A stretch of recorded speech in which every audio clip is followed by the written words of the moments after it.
Sentamu Robert Bobi Wine olunaku olwaleero ate tuzze mbuto ne Nuupu Countrywide Tour Phase 3. Baganda bange mikwano gyange twongera obajjukiza n'obategeeza nti olunaku olwaleero mukulembeze w'eggwanga His Excellency Kyagulanyi Sentamu Robert Bobi Wine asimbudde era nga tuli ku Nuupu Countrywide Tour Phase 3. Abalala tebalina kye batugamba, ffe twatuuse dda, twayingidde dda era tolina ky'oyinza tunyiga. Era mukwano gwange muganda wange twongera obajjukiza n'obategeeza nti Nuupu Countrywide Tour Phase 3 ye tuliko era yeri mu kutambula ng'egenda mu maaso. Ebirala tetwagala kumanya oba poliisi eyagala otukyankalanya yagala okulemesa bannayuganda okutambula okudduka, naye twongera obajjukiza n'obategeeza nti ffe twasimbudde dda. Bo bamwe baleke boogere, baleke bakole bye balina okukola, neffe tumanyi nti twasimbudde dda. Tuli ku National Platform ne Nuupu Countrywide Tour Phase 3. Baganda bange, bataata, bamaama, embeera bw'eti bw'eri. Embeera yo bw'eti bw'eri. Embeera oyinza okugamba nti bano abasaadha tubalage ne tubasobola era tusobola okubeetoolako naawo tasobola kufuga myaka gino gyona. Omusaadha ankubira ati natwala ebyokwerinda mu National Platform side deno era bwe mba naye ekitegeeza ndi safe. Kino kyo kale neyanziza ino aye nga ekintu kiri buguma eno buli bwolinga kwere soko balage side zeri abantu bo bazze mu bungi okatege batandise okutuuka mu bifo bata ondowooza nga olaba embeera bweti buli wamu kati sawa zino ekintu so kyatandikedde okubuguma ekigede ekintu ekyo. So all you need to do is subscribe, liking a video eno atera commenting awo tuloka tunyumyemu mpola njagala kusooka kubanga nsomako comment zammwe njagala kusooka kulaba nga kusomako comment zammwe wa kamera jangu tutambulemu njagala kusooka kulaba nga nsomako comment zammwe waneeno boss njagala kugenda ku kifo ogendezeyo ku kifo ka teke tuingire mu dakika zizo tugende ku site. Kale nkuwe namba y'essimu leka nte mu namba y'essimu mweri WhatsApp ni mobile.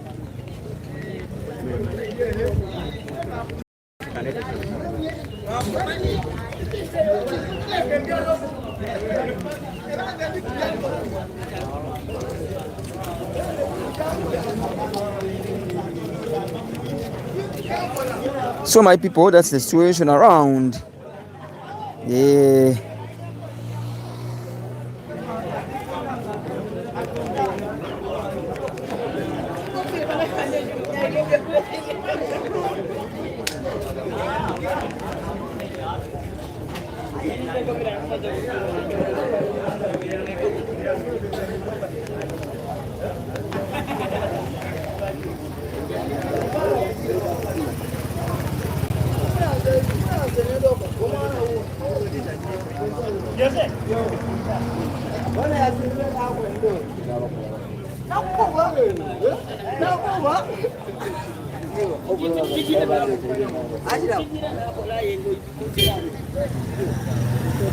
So nga boli kyoli mukulaba ekyo be bantu ndowooza buli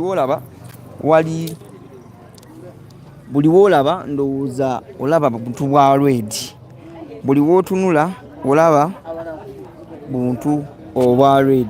I need to see your comment here, people power our power. Ne Kamuli kyabugumye dda onagambye Lukayi Joshua kwali nono nagamba ye yani onagambye kulaba Asumani Jinja jali Kabuye Dennis agambye kwali Michael Serwadda agambye kwali Muhozi Bibi nayo kwali Kabuye Dennis tu kwali Olinga Dennis kwali yeah ekintu nga bolaba embeera bweto bweri people are coming at which yenyini gyoliko wano ku Extreme Media UG we shall stream Kyagulanyi omukulembeze w'ekibiina kya National Platform live here wano ku Extreme Media UG. Mbagala nnyo we people you subscribe to this channel subscribinga ebisigadde mu bindekere nategeddeko nti Sparrow Media nayo kwali musajja w'amaanyi Kabuye Dennis from Luwero kwali Olinga Dennis naye agambye kwali from Tororo ono Olinga Dennis is from Tororo. Yes please.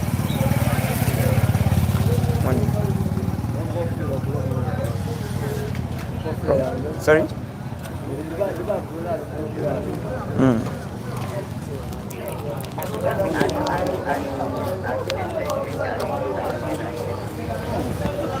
No, I'm not there.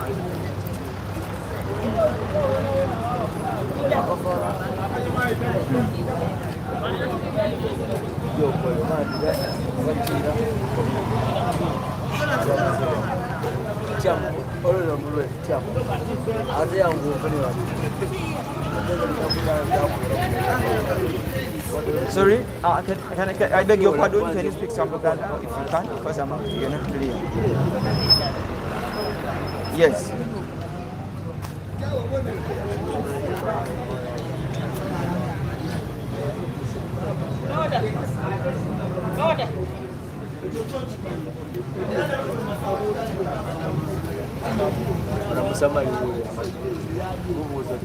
Honestly, I have no idea. I'm a journalist, so I can't. That's why I ended.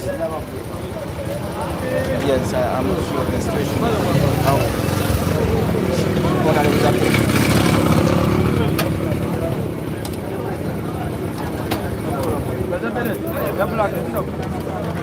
But who are you? Who are you? Can I know you more? Yes. And where did you get my number?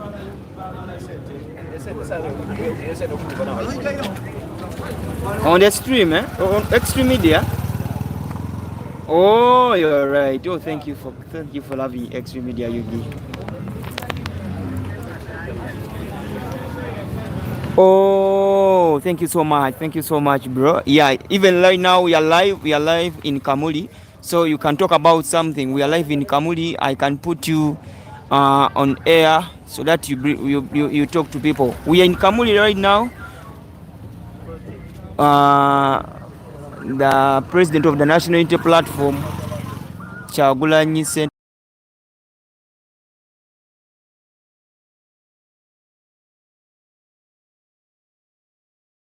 Ssentamu, is coming in Kamuli. So we are trying to give you the situation here. Yeah, so but at the moment I can't.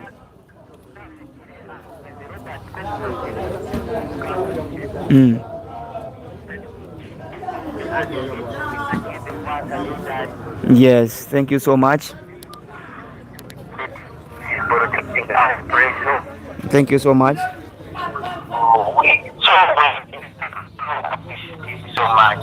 Oh, thank you so much for loving Extreme Media, bro. All right. Thank you so much. Let's keep in touch. We are live now in Kamuli. You can still go there on Extreme Media Yugi and get all the information. That's Robert. Is this Robert? You said Robert? Sorry? You said you're Robert? Robert Komuhanje. Komuhanje? Network. Oh, I can hear. I can get you. You said you are? I'm Karao Elisha. Karao Elisha from Kamwenje, right? Yeah.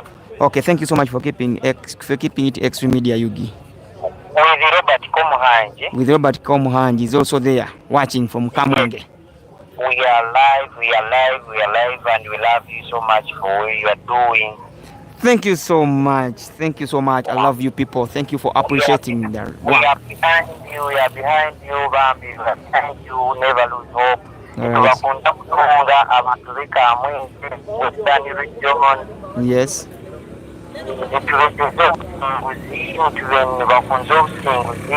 Yes. Yes. All right. Thank you so much. That has been our friend from Kamwenje. Yeah. We are loved. Extreme Media Yugi is loved. Hey, I feel so good when I receive such calls. Yes, I feel so good. It means I'm doing my profession. I'm serving the world. I'm building the world. I'm doing what they call patriotism through journalism. So I love that. People from Kamwenje, I love you so much. Thank you for keeping it Extreme Media Yugi. But at the moment, we are in Kamuli.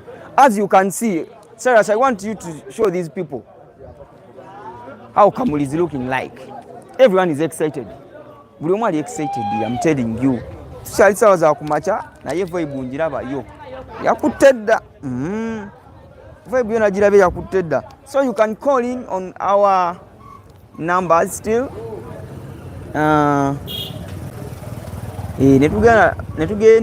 Netugenda mu maaso mpola mpola. Abeekamwenge bagambye kwe bali. Bo bagambye kwe bali. Ebyokutunda oba oyagala ebintu byokutunda. Oyagala bintu bya kwambala. Byonna weebiri ababitunda bo baatuusewo dda ku ground. So twagala okubasaba kintu kiri kimu mu subscribing, because that's the only thing you can give us. That's the gift we can get from you people. Yeah, subscribing, liking a video. Ebisigadde muntu bitulekere. Twagala kugenda wali eri awali event. Naye kasooke nkukwase museera asuna asooke naye ayogereko naawe. Mujja kiwulira. Naye so Cyrus, you can be communicating with people as I talk. Okay. We are still live in Kamuli and everything is moving very well. Cyro 8, I'm down on the camera. We're trying to give you the picture as you're seeing. Right now, these are the gadgets for NUP, the cape, the t-shirts. We have t-shirts for white, t-shirts for red, and other equipment. And so far, this is the NUP office. That building you're seeing, that's the NUP office, head office in Kamuli here. So SB Media is live. We arrived here at around 8, giving you updates from everywhere. Yeah. So this is the car for the NUP guys. People Power, Our Power, National Unity Platform. So everything is just moving on as we planned it. So far we are just planning to go to the venue. Here we are just still on the office, trying to give you updates everywhere. We love you much that you guys that you're giving us energy to be live everywhere and to give you information around the world. Yeah. So just know I'm very happy, guys. Just keep it up. Just subscribe the YouTube channel Extreme Media Yugi. Like the video as you're doing right now. I'm saying my name is Cyrus, the camera operator for Extreme Media. The one on camera, giving you all the pictures you need. And just trying to communicate to you. Thanks for the messages. We are feeling the messages. We are hearing the messages. So here, this is the behind of the car saying no mobilization. This is the mobilize of the car. the no mobilization car. English is too much. Kasifa. Okay. Should I use Luganda? Okay. Abatu naku Extreme Media mugamba mutya.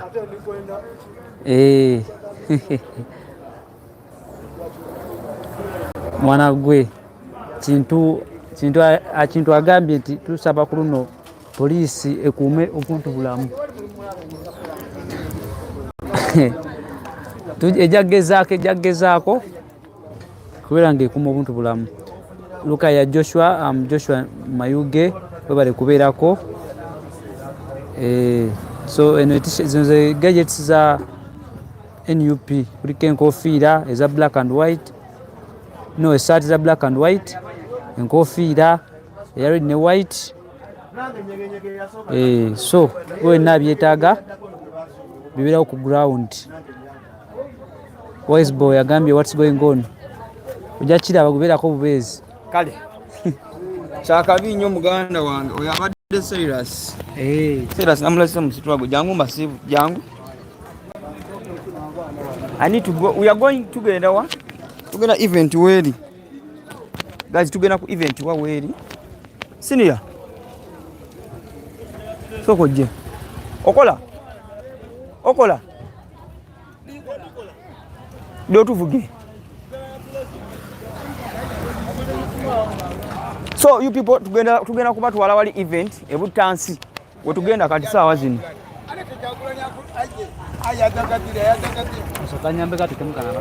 Later. Asokolete.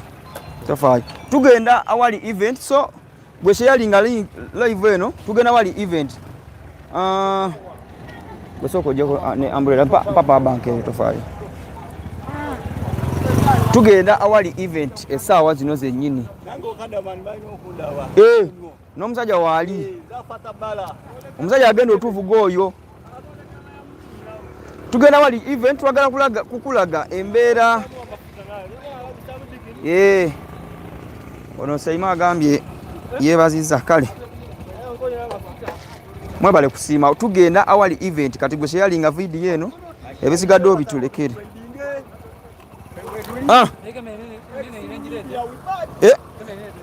Jirete ogenda funa boda yo. Leta kamera. Ojira okategedde. Omusajja ayogedde n'olu Jamaica. Tugenda ebutansi omanyi event wegenda obeera. Oji event weri gyokuba. Event ya national platform olukungana bakole luli butansi. Omanyi yetuli kujja buti. Soko obuze mu bakulu wabo. Tugenda butansi awali olukungana weduli. Munange fe tujja tusazeewo okubateekamu buli kimu. Ebisigadde mu bitulekere. But thank you for keeping it Extreme Media. You give me subscribing and liking a video, liking a video. And the most thing I need from you is to subscribe, liking a video. Wakatagede, liking a chevaita video. Liking a video. Bakobe butansi obuzizani.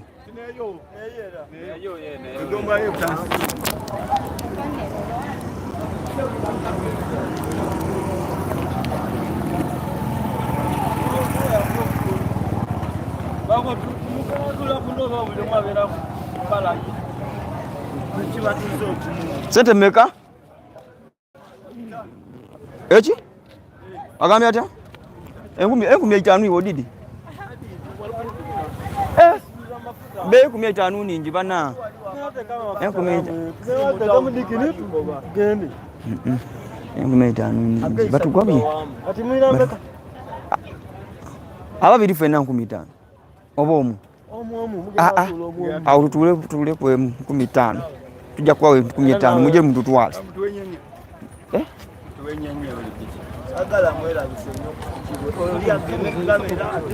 Musajja oyagala tuwa kyakola. Senior, oyagala kutuwa kyakola.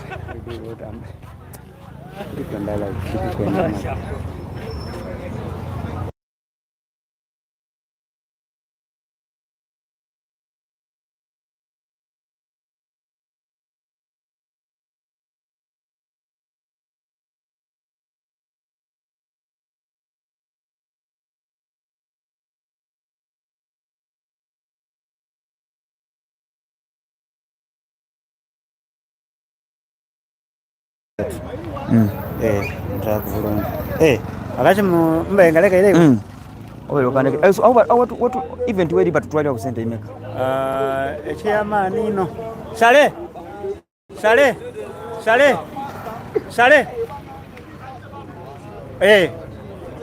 Nikwenda oyo aine picha.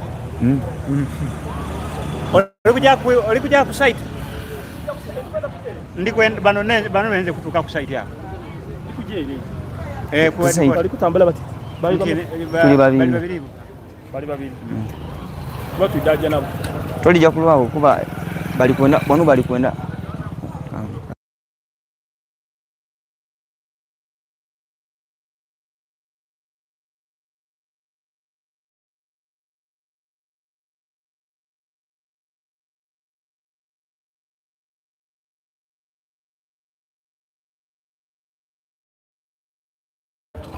Balanga tugenda kuki?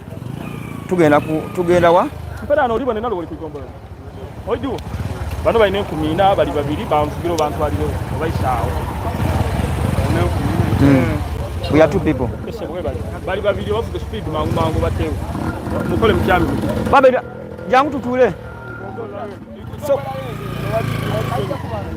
tugombolola. Nizo nja kubali bali. Nja tutule waneno. Soko joko. Jakamulera. Banange tugenda. Munatusonyiwa.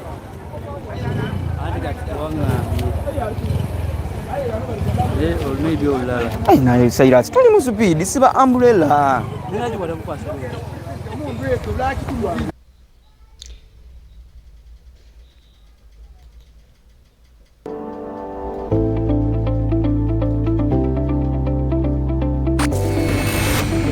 Baganda baffe mikwano gyaffe embeera mugirabye bwetyo bweri mu bitundu ebye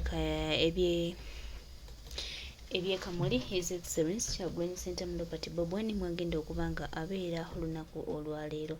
Tweyanziza nnyo tweyanzeege baganda baffe mikwano gyaffe.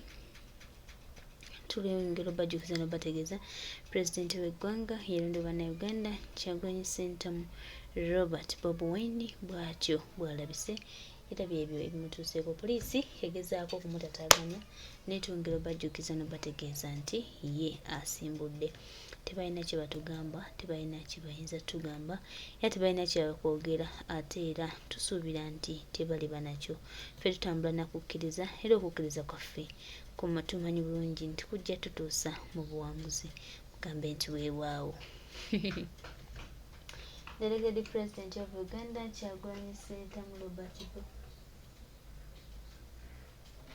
Robert Bobi angero bajjukiza n'okubategeeza nti ye ekintu akitwalira ddala mu maaso.